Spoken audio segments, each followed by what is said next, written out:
Yeah.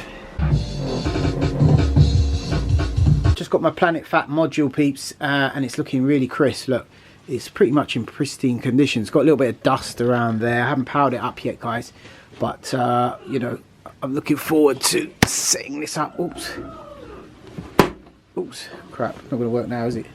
Okay, so if you look around the back, look, it's got MIDI in, out, through. You got stereo, main, left and right, sub 1. So it's got in total 1, 2, 3, 4, 5, 6 outputs. Obviously, it's got 3 stereo outputs or 6 mono outputs.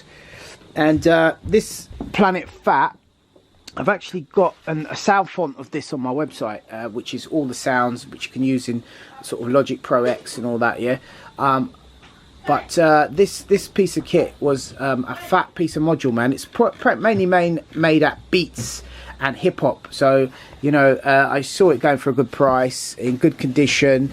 If I look here, look, I can even see all the fonts are looking good on the actual names on the actual headphones. You know, it's got the Planet Phat on there, looking good.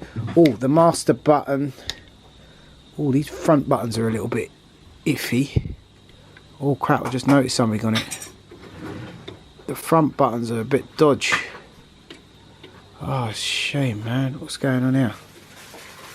Better have a look at that, see what's going on. Looking on this, look, these buttons don't press properly. Oh my gosh. Let me see what's going on with that. So guys, after a little bit of work, I ended up having to take the front panel off. It's all right now. I managed to get the buttons sort of a little bit better and also hot glued them. To be honest, the price I got this for and the sort of condition the front panel and stuff was in, I feel it was a good deal still. So I didn't even bother contact the seller. I don't know what happened. I don't know if he shipped it like that, which is probably a bit cheap, but or whether it was just accidentally done so in the post, because there was nothing wrong with the box when it got dispatched. So these are things that happen. Like, sometimes you order stuff on eBay and, you know what I mean, sometimes you get some dodgy sellers out there, or sometimes things get wrong, you know, get mashed up in transit. But for the most part, the box was all intact and there was bubble wrap all around it. So it's weird that now the sort of front buttons are a bit iffy. But as you can see, I managed to get them workable. They're okay now and it's in position. So, you know, it's not the end of the world. It powers up. I've got it all working.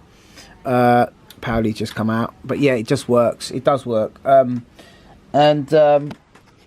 got it in the rack now. It's found a little place now. And yeah, as I was saying about this module was mainly made for hip hop, but there's also some fat drums, some fat beats on this thing, some fat drums mainly, and some nice little, you know, rude boy sounds on this machine here.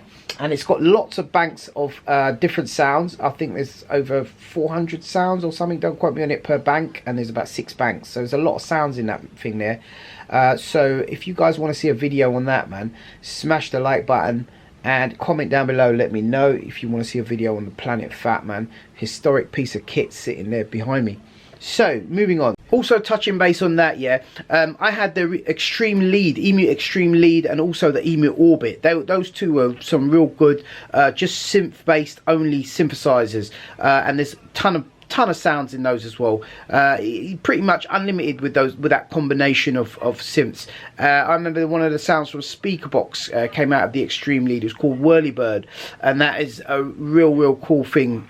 So I just want to touch base on those modules as well. Look out for those modules, man. You see them online. It might be worth a snap up. I'm a everyday journalist.